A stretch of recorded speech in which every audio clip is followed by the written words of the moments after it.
to meet like somebody like that, in whatever moment I decide to pop out, I'll be appreciated. Cause like it's hella times that I go places and people be making me feel like a weirdo. Or people isolate me, don't involve me in shit. I don't gotta always be a part of shit, but like if you see niggas like, I low key intentionally, if I see a motherfucker sitting by themselves, I'll go holler at him. What's up with you, nigga? What's that? I don't even got to know this motherfucker, but like, if he wants to interact, that, you feel what I'm saying? That's gonna be the moment that he starts to interact, when the motherfucker reach out. You know what I'm saying? Cause I've been that nigga that won't reach out at all. And shit, you know?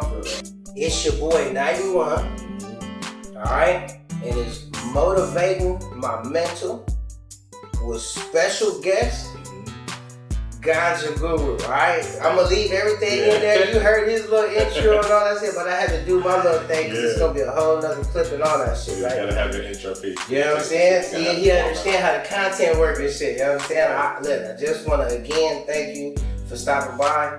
It ain't got nothing to do with like the service or whatever. Being on camera and having these conversations was my goal, and you having that with me, I appreciate that so much, bro. Oh, for sure. Appreciate you. No idea. My first question for you though, bro, after already engaging in a few, you know what I'm saying, so far, is do you enjoy what you do?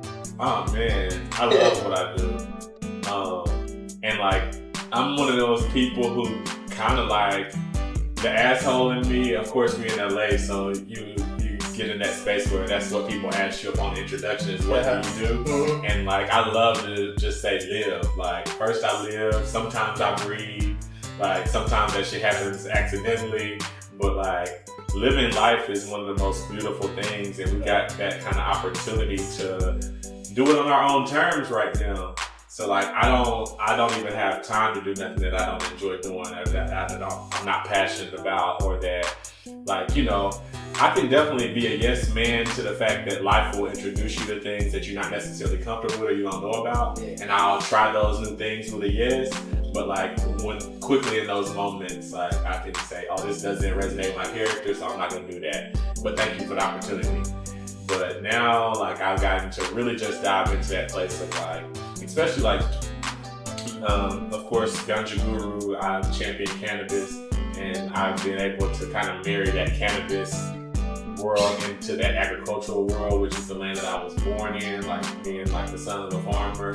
Like, merging cannabis and agriculture is really something that I never even saw happening, but it's what I do now, and it feels just so right. It feels like no matter if it's just like a session like this where it's just therapeutic and sharing conversation, building community with a brother, or like teaching people in the South that have been like just downriding cannabis for a long time and like believing that they have stigma and like not helping themselves because of the things that the powers that be have told them. Now I get to like change people's mind and like just take cannabis and put it in the oven and then coconut oil and make them a little tincture or topical, and they're like, that actually helped me feel something that I haven't been feeling pain with, or that helped me in a way that like I've been really struggling with for a long time, and you just did something just about the party situation, and it's really not. Oh no, I always say that like cannabis, there is no recreational use. Even if like we just are smoking a joint,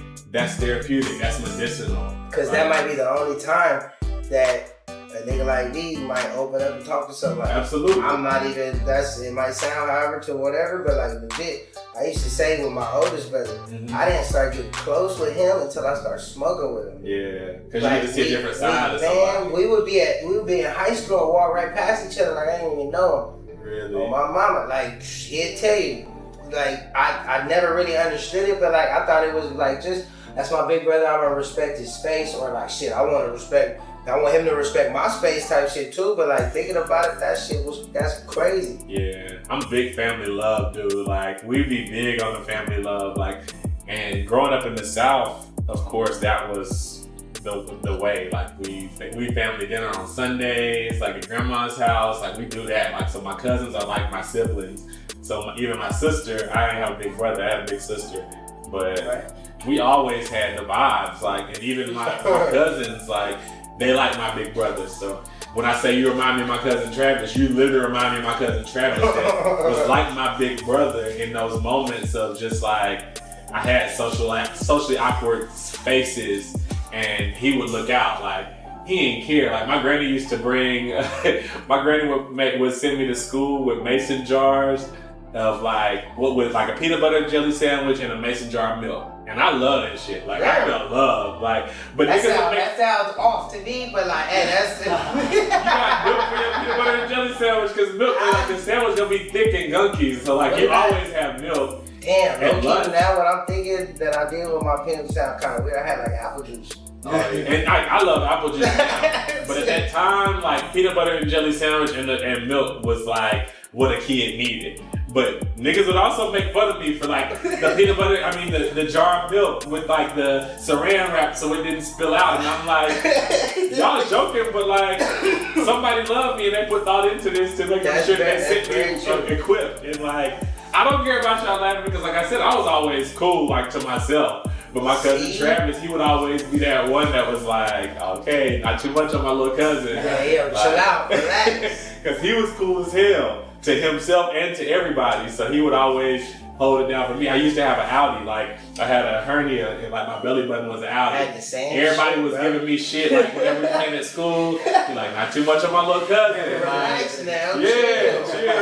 Like, y'all grown as hell. Y'all grown kids. He a little kid. Come on, like let him live. Goddamn. He would always look out for me. So like family, brotherhood, like all of that was always big to me because I had people that I looked up to that were worth looking up to. Now, of course, life hit that space where like cools hit, puberty, whatever, life changes, like, and it's those times where my cousins that I looked up to are now looking up to me because of just like the confidence that they gave me when I was in those moments of not having confidence or like, just different things, like, and now it's very reciprocal both ways. Like, of course, I think traveling out from the South, I got to get a bit more life experience that maybe they didn't get to get. So like now I'm the one that's kind of their therapist in those situations.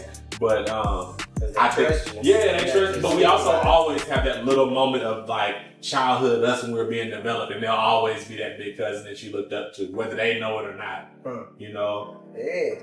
I got one like cool fact about you that I seen only on the Instagram post that I want to bring up before my next little question. Nigga, you make your own joints?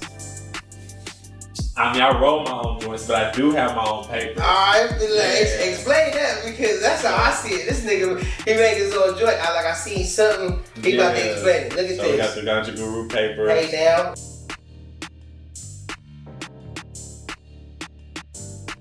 Yeah, this company, Snail Papers, they're actually out of Slovenia, Europe, which is crazy. I met them at MJ BizCon, which is the largest B2B conference, business-to-business conference for cannabis ancillaries in the country. And I met them a couple of years ago and they wanted to work together and we didn't know how we were going to work together. Yeah. But they ended up doing a collaboration set with like, these are pretty much like Pokemon cards. You gotta catch them all type shit. Like, so I picked like two different creators from California, 2 from New York, each coast, and gave their own like paper collection. So it's like different player attributes inside. What the fuck? Yeah, that's so cool. Tight. What the fuck? How did it make you feel like when that, like, well, hold on, was this an idea that you had presented or were presented? I knew that I wanted to work with the paper company and I was just like, okay, when they say work with, that just means they want me to pay them to produce some papers. Right. And I'm like, well, I don't really. You're not trying to do that. I'm not trying to do it. Like, I believe in investing in yourself, but like that was something I didn't even seem realistic at the time. So when they introduced the thought of like the collector's items, like I was like, okay, yeah, that's really cool. Like I got my own papers. I don't even smoke joints that much right now because like. Yeah, I see the I don't know what you call them. I call them contraptions. Yeah. And look, anything that ain't a blunt to me is a contraption. But like they be looking cool as hell. I'll try that shit too. Now I do, but like at the time when the collection started, I was transitioning from blunts to like trying to be on joints because I know they're a lot more healthy. Yeah. But they just wasn't. Nobody was rolling them like this for me at that time. So they had hit me up. I did these and like I asked for another pack because these were king size slims, and I roll a larger joint, so it's a king size wide. So is a spliff like the closest thing somebody can get to a blunt if they're trying to be healthy? A spliff is not a blunt at all. A spliff is a joint with tobacco in it, which to I'm me, saying like you using the paper, so like is that a healthier alternative? Even though you throwing the tobacco still in that motherfucker? I would like to say yes to give you that yes point, but it's not. Shit, it's honestly the most like unnecessary thing possible. Like if you want to smoke I started smoking on blunts. Right. So like there's something about me that loves blunts. But I know that the blunts come with that whole Surgeon General warning, with the nicotine, with the fiberglass, with the like noted cancer. It's on there, biggest on there, biggest fuck. So like I would like to think that when you switch over to a joint, there's no Surgeon General warning. We know the risks that come with smoking, but it's a lot less than like the smoking a blunt, because you're not opening yourself up to like not that tobacco is awful, but like privatized tobacco is awful. Like it says it on the package.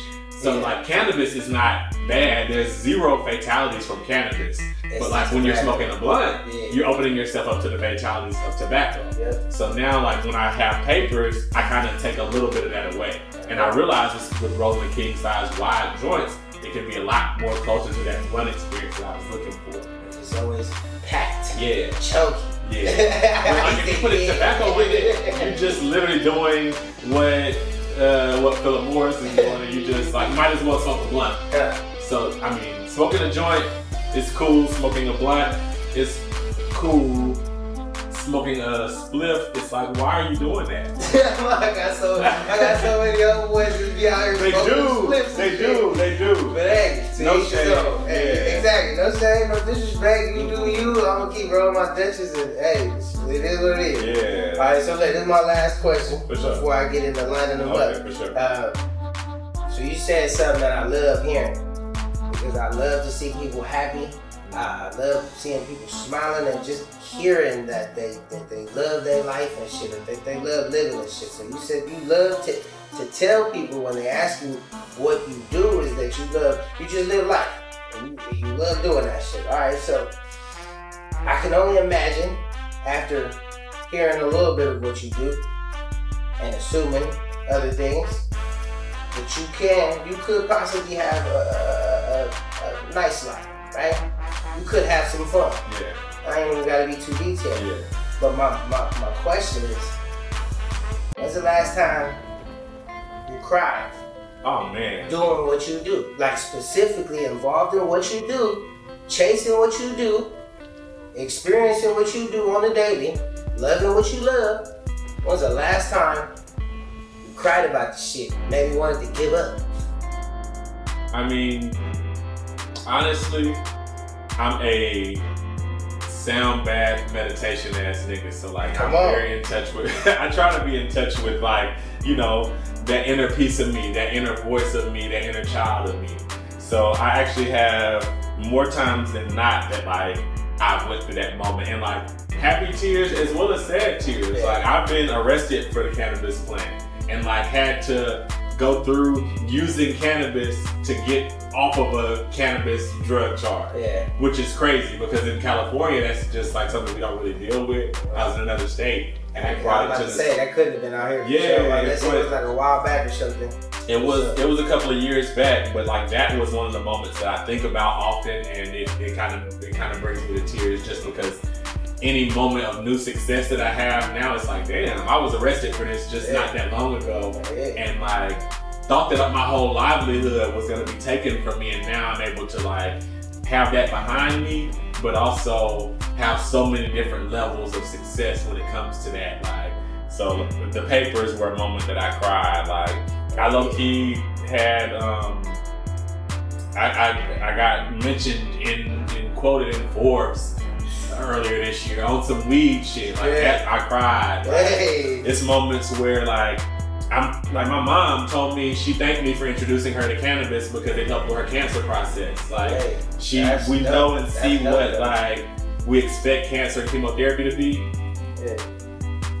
And my mom, who also grew up in the Bible Belt in the 50s, has told me like she can see, or she's pretty sure where cannabis helped her on her journey of cancer. And this is like, she grew up anti-smoke, like not drinking, smoking, cursing in the Bible Belt, you know? So like being able to have those moments, like, yeah, that's like a revelation. Yeah, like those are moments that I really, you have to see that, and it's not just like this thing that we've been taught it was. It's a thing that is a little bit more elevated, a little bit more nuanced. Like, and I honestly relate people of color and cannabis to the same thing. Like on this American journey, it's something that was super crucial in the process, but then at a certain moment was like banned, and like stigma's there, and like you talk shit about it, you make it illegal, you make it where it's socially unacceptable. But it was just last week, you know, breastfeeding your children,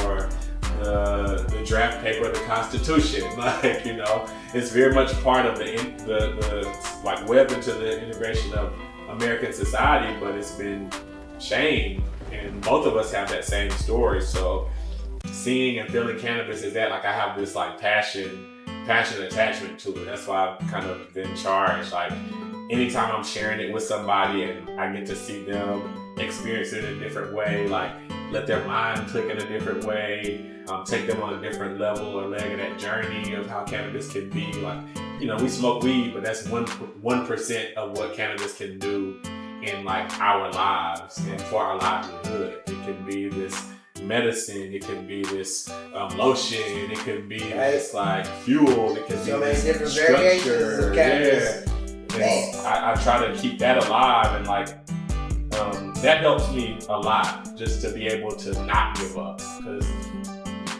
honestly, cannabis don't ever have me wanting to give up. Like, I'm not trying to reach a certain thing. I'm like trying to educate people about something that is very natural, and like our bodies have an endocannabinoid system. So like I know how it works whenever you don't even know that you have this system in your body that's made not to process, but it's already made and processing cannabinoids. Like, and letting people know those types of things, and like you was schooling me on something. Like, it was like a quick little, I want to say like 30-second conversation that we had when we met at Cobra's. And I was like, damn, this nigga really know a lot about weed and shit. Like, I'm a nerd. I mean, that's just how it came out at the moment. But like, it's a lot that goes behind it that people don't even know. And the Ganja Guru is one of the people that can show you the way. You know what I'm saying? So I just want to shake your hand before we get into this cut. I appreciate you. No, I appreciate man, you, man. That's so cool. Yeah. Oh man, let me turn this shit off real quick. God damn.